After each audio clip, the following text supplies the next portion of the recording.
नमस्कार दोस्तों, मैं विशाल रस्तोगी स्वागत करता हूं आपका एक बार फिर से वी एकेडमिक्स टीचिंग पर।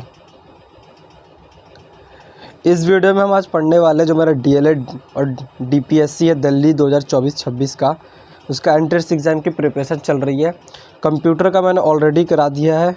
आज हम इकोनॉमिक्स का चैप्टर शुरू करने वाले हैं। तुम्हारा फर्स्ट चैप्टर है जीडीपी, सकल घरेलू उत्पाद।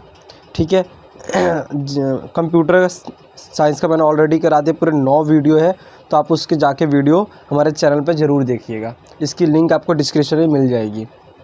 तो आज हम चलिए शुरू करते हैं जीडीपी और जानते हैं क्या होता है जीडीपी। और अगर बात करें हम जीडीपी की, तो जीडीपी क्या होता है? किसी भी देश की सीमा के अंदर, बाउंड्री के अंदर, एक निश्चित अवधि में, आमतौर पर एक वर्ष में उत्पादित सभी अंतिम वस्तुओं और सेवाओं के मूल्य, कुल बाज़ार मूल्य को सकल घरेलू उत्पाद या जीडीपी कहते हैं। इसका मतलब देखिए, समझते क्या है। मान लेते ये एक एक्स नाम का कंट्री है, ठीक है, और इस कंट्री ने एक साल में जितनी भी सेवाएं और वस्तुओं का उत्पादन किया, और उस उत्पादित वस्तुओं और सेवाओं का जो अंतिम बाज़ार मूल्य जो होगा ना, वही मेरा क्या होगा? जीडीपी होगा। ठीक है, मान लेते हैं कि उसने प्रोडक्ट बनाया 100 रुपये का, लेकिन वो जाके बिक कितने का रहा है? लास्ट में अंतिम उसका मूल्य क्या है? 150 रुपये। ठीक है, तो 150 रुपये हमारी इसकी जीडीपी में काउंट हो जाएगा। मान लेते कि अगर यही सिर्फ बनाया, इतना ही बनाया, तो उसकी जीडीपी कितनी होगी? 150 रुपये की जीडीपी होगी इसकी। मानने को बोला है, 150 रुपये किसी की जीडीपी नहीं होती है, लेकिन मानने को बोला है कि अगर कैसे माप सकते हैं हम। ये किसी देश की अर्थव्यवस्था के आकार और उसकी गतिविधि के मापन का एक महत्वपूर्ण तरीका होता है। अगर आप जानना चाहते हो किसी देश की अर्थव्यवस्था कितनी बड़ी है, या कितनी ज़्यादा उसके देश में गतिविधियाँ हो रही है, आर्थिक गतिविधियाँ, तो उसके लिए हम ज़्यादातर लोग क्या देखते हैं? जीडीपी को देखते हैं, जीडीपी। ठीक है, ये मापने का आसान और सबसे अच्छा तरीका होता है। अब हम बात करते हैं जीडीपी की गणना कैसे कर सकते हैं, हम कैसे माप सकते हैं किसी भी देश की जीडीपी को। तो 3 विधियाँ होती है उसके लिए। पहली विधि है व्यय विधि, दूसरी आय, तीसरी उत्पादन विधि। चलिए एक एक करके तीनों को देखते हैं। व्यय का मतलब होता है खर्च करना, तो इसमें हम खर्चों को ध्यान में रखते हुए अपनी जीडीपी का मापन करते हैं। तो इसका फॉर्मूला होता है जीडीपी का C+I+G प्लस ब्रैकेट में X-M। अब देखते हैं सब है क्या। C मतलब उपभोग, कितना कंज्यूम किया आपने। ठीक है, चाहे वो घरेलू हो सकता है या फिर वो सरकारी उपभोग हो सकता है। सरकार ने कितना उपभोग किया, कितना खर्च किया, या फिर देश के अंदर लोगों ने कितना खर्च किया। निवेश, आई मतलब निवेश, इन्वेस्टमेंट, निजी और सार्वजनिक क्षेत्रों में कितना निवेश आया, निजी और सार्वजनिक क्षेत्रों से कितना निवेश आया है, सरकार ने अपने अर्थव्यवस्था में कितना पैसा निवेश किया, या फिर क्या कह सकते हैं, वो कंपनियों ने कितना पैसा निवेश किया है। उसके बाद हमारा आता है जी मतलब सरकारी खर्च। सरकारी खर्च कितना सरकार ने अपने वेलफेयर के लिए, योजनाओं के निर्माण के लिए, या फिर जनता के कल्याण के लिए कितने पैसे खर्च किए, वो भी इसमें जोड़ेंगे। और X-M मतलब शुद्ध निर्यात। शुद्ध निर्यात आपने कितना किया है। निर्यात और आयात के बीच का जो अंतर होता है उसे हम शुद्ध निर्यात कहते हैं। आपने कोई चीज़ बेची और कोई चीज़ आपने मंगाई। ठीक है, मान लेते हैं आपने 100 रुपये की कोई चीज़ मंगाई है और 80 रुपये का आपने चीज़ बेचा है किसी अन्य देश को, तो आपका शुद्ध निर्यात कितना होगा? नहीं गलत कर दिया, एक मिनट। हाँ देखो, निर्यात और आयात का मतलब जाना था। निर्यात मतलब किसी भी चीज़ को देना, किसी दूसरे देश में उस चीज़ को भेजना, और आयात मतलब आना। आयात आना, निर्यात जाना। तो मान लेते हैं आपने 100 रुपये का कोई चीज़ मंगवाया और 150 रुपये का आपने कोई चीज़ बेचा है। ठीक है, तो माइनस करेंगे तो हमारे पास 50 रुपये का निर्यात, शुद्ध निर्यात आएगा। तो इससे मिला के हमारा जीडीपी बनता है। ये 3 तकनीकें होती है जीडीपी को निकालने की। तो C+I+G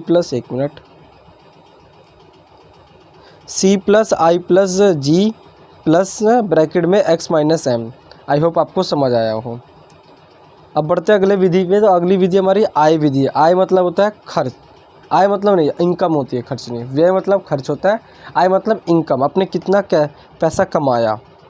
तो उसके लिए फॉर्मूला क्या होता है हमारा, कर्मचारियों का मुआवजा, पूंजी आय और अप्रत्यक्ष कर तथा मूल्यह्रास।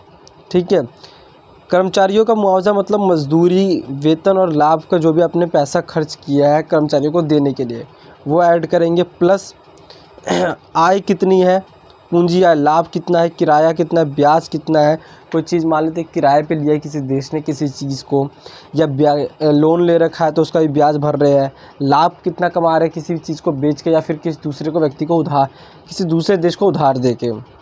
अप्रत्यक्ष कर, बिक्री कर, उत्पादन शुल्क और अन्य कर होता है। ये जितने भी टैक्सेस लग रहे हैं अपने उत्पादन पे, प्रोडक्शन में कितने भी टैक्स लगा रहे हैं उन सबको जोड़ेंगे।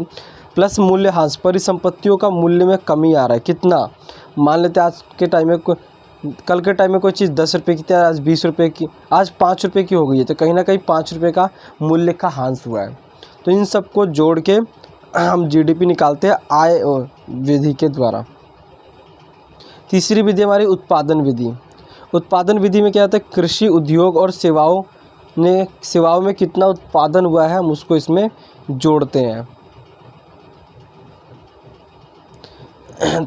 तो देखें तो हम फसलों की आय, फसलों, पशुधन और मछली का उत्पादन कितना हुआ है कृषि में हम देखेंगे।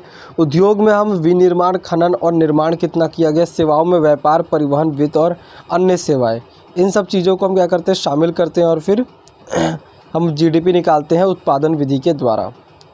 ठीक है, अब बात करते हैं जीडीपी के प्रकार की। तो दो प्रकार की जीडीपी अपन बात करें तो नामात्र जीडीपी और वास्तविक जीडीपी। नामात्र जीडीपी में क्या होता है, चालू वर्ष में कीमतों का गणना की जाती है। एक चालू वर्ष जो भी एक फाइनेंशियल ईयर चल रहा है उसमें हमने कीमत की, जितनी भी हमने वस्तु की कीमत है उसकी गणना करेंगे तो वो हमारा नामात्र जीडीपी होता है। वास्तविक जीडीपी आधार वर्ष में कीमतों की गणना। मान लीजिए आपने किसी भी देश, किसी वर्ष को एक आधार वर्ष बनाया था कि भाई इस वर्ष में हम देखना चाहते हैं कि कितना इस जीडीपी हुआ है। जीडीपी हम देखिए अभी जो अगर मान के चले भारत के संदर्भ में, तो भारत का जो फाइनेंशियल ईयर होता है वो अप्रैल से लेके मार्च तक होता है। तो देखो अभी जो है अप्रैल शुरू हुआ है, तो यहाँ से लेके ये चालू वर्ष की जीडीपी आ जाएगी। लेकिन जो पिछला वर्ष था 2023-24, ठीक है, अप्रैल से लेके मार्च तक, तो इसके बीच की जो गणना की जाएगी जीडीपी की वो हमारी वास्तविक जीडीपी हो जाएगी। और नामात्र की जीडीपी जो अभी चल रही है इसी वर्ष में, उसकी हम नामात्र जीडीपी कहेंगे। इसलिए क्या है, नामात्र, बस इस मान के चल रहा है लेकिन कोई ना के बराबर है वो। ठीक है, तो सकल घरेलू उत्पाद जो होता है जीडीपी प्लस विदेशों में काम करने वाले लोगों को द्वारा अर्जित आय, इन दोनों को इसमें शामिल किया जाता है। अब बढ़ते हैं अगले टॉपिक की। तो हमारा अगला टॉपिक है जीडीपी का महत्व क्या होता है। तो जीडीपी के महत्व की अगर हम बात करें तो पहला क्या ये कि जीडीपी अर्थव्यवस्था की गतिविधियों का मापन होता है। अगर आप जानना चाहते हैं किसी भी देश की अर्थव्यवस्था कितनी बड़ी है तो आप उसकी जीडीपी से पता लगा सकते हैं। जीडीपी वृद्धि दर्शाती है कि अर्थव्यवस्था बढ़ रही है, जबकि गिरावट दर्शाती है कि अर्थव्यवस्था में मंदी आई है। अगर अब किसी देश की जीडीपी बढ़ रही है इसका मतलब उसकी अर्थव्यवस्था बढ़ रही है, किसी की जीडीपी कम हो रही है इसका मतलब उसकी अर्थव्यवस्था गिर रही है। प्रति व्यक्ति आय जीडीपी, ये जीवन स्तर का एक मापन होता है। क्या करता है इसमें, प्रति व्यक्ति आय में मदद करता है। इससे हम पता लगा सकते हैं जीडीपी के द्वारा कि ऑन एन एवरेज एक देश में एक व्यक्ति कितना कमा लेता है। सरकारी नीति का आधार बनता है, सरकार को अपनी नीतियाँ बनाने में मदद करता है जीडीपी, क्योंकि इससे पता चल जाता है उस देश की सरकार को कि भाई कहाँ से मेरे को ज़्यादा इनकम हो रही है, कहाँ पे अभी कमी रह गई है, ताकि वहाँ से भी जनरेट और इनकम की जा सकती है, पैसा और बनाया जा सकता है। तो सरकारी नीतियाँ बनाने में और जीडीपी डेटा का उपयोग किया जाता है। अंतर्राष्ट्रीय तुलना, जीडीपी का उपयोग विभिन्न देशों की अर्थव्यवस्था की तुलना करने के लिए की जाती है। हम कहते हैं ना कि इस देश की जीडीपी इतनी है, उस देश की जीडीपी उतनी है, ये विश्व का सबसे बड़ा जीडीपी वाला देश है, सबसे बड़ी अर्थव्यवस्था है, उसके लिए हम जीडीपी का उपयोग करते हैं। जीडीपी की सीमाओं की अगर बात करें तो अनौपचारिक जो अर्थव्यवस्था होती है उसमें शामिल नहीं होता है। जीडीपी अनौपचारिक अर्थव्यवस्था को ध्यान में नहीं रखता है। खासकर जो छोटे मोटे काम कर रहे हैं लोग, रेहड़ी पटरी पे हो गए, ठीक है, दिहाड़ी मजदूर हो गए, दिहाड़ी मजदूर का फिर भी चलो पता लगा सकता है, लेकिन अनौपचारिक रूप से जो कर रहा है, ठीक है, उसका हम पता नहीं लगा पाते, उसको जीडीपी में शामिल नहीं कर पाते हैं। दूसरा हमारा आय का वितरण। जीडीपी आय वितरण के बारे में जानकारी नहीं देता। हमें देखो ऑन एन एवरेज ये पता चल जाता है कि एक व्यक्ति कितना कमा रहा है, लेकिन हमें ये नहीं पता कि वास्तविक में वो उतना कमा रहा है कि नहीं कमा रहा है।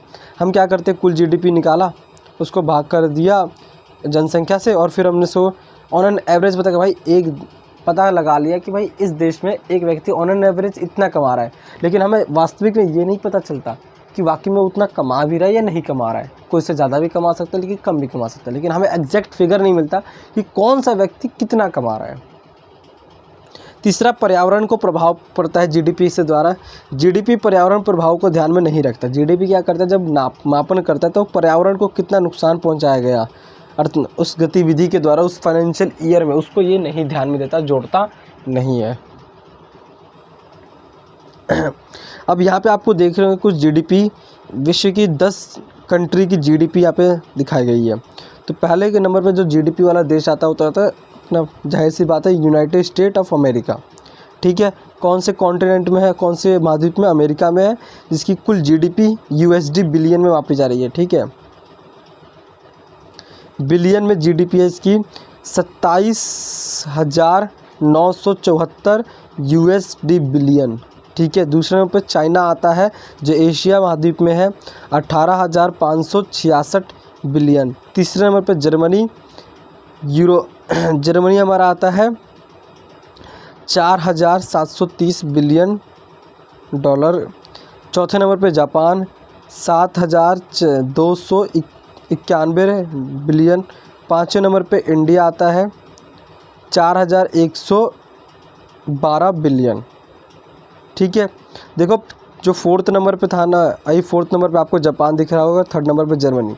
लेकिन कुछ दिन पे इसी साल के अगर जनवरी फरवरी में हम बात करें तो ये जो था खासकर 23 तक ये थर्ड स्थान पर था, लेकिन आज के टाइम में ये फोर्थ स्थान पे आ गया है। लेकिन फ़र्क ज़्यादा यहाँ पे है नहीं, फ़र्क बहुत हो गया जापान और जर्मनी में, लगभग अगर देख सकते हो तो 500 बिलियन डॉलर का फ़र्क है।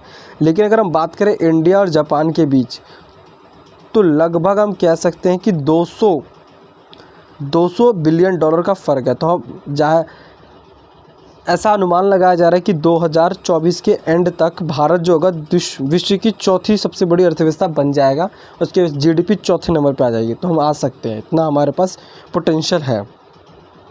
छठे नंबर पे यूके आता है, सातवें नंबर पे फ्रांस, आठवें पे इटली, नौवें पे ब्राज़ील। चलिए फिर आगे बढ़ते हैं, हम कुछ एमसीक्यू क्वेश्चन कर लेते हैं। हमारा पहला क्वेश्चन है कि जीडीपी का अर्थ क्या है।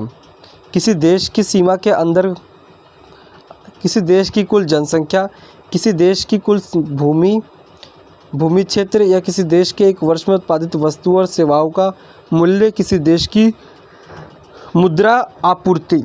तो इसका आंसर क्या होगा, सी इसका आंसर है, किसी देश के में एक वर्ष में उत्पादित वस्तुओं और सेवाओं का कुल मूल्य।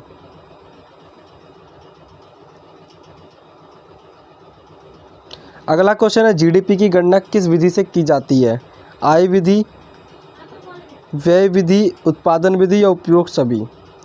तो इसका आंसर है उपरोक्त सभी।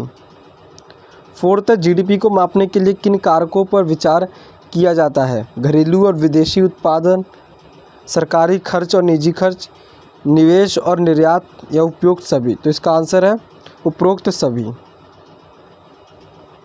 फोर्थ, जीडीपी में निम्नलिखित में से कौन सा शामिल नहीं होता है, घरेलू उत्पाद, विदेशी उत्पाद, आयातित वस्तुओं का मूल्य या घरेलू उपयोग के लिए उत्पादित वस्तुओं का मूल्य। तो इसका आंसर है सी, आयातित वस्तुओं का मूल्य इसमें हम नहीं ऐड करते हैं।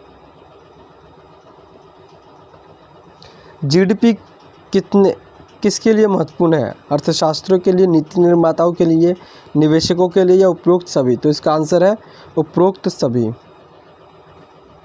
अगला क्वेश्चन, जीडीपी में वृद्धि का क्या अर्थ है, जीडीपी मजबूत हो रही है, जीडीपी कमज़ोर हो रही है, जीडीपी स्थिर है, जीडीपी कह रहा हूँ, अर्थव्यवस्था कमज़ोर हो रही है, बढ़ रही है, वृद्धि हो रही है, मजबूत हो रही है, या फिर अर्थव्यवस्था स्थिर है, या फिर अर्थव्यवस्था में कोई बदलाव नहीं हो रहा है।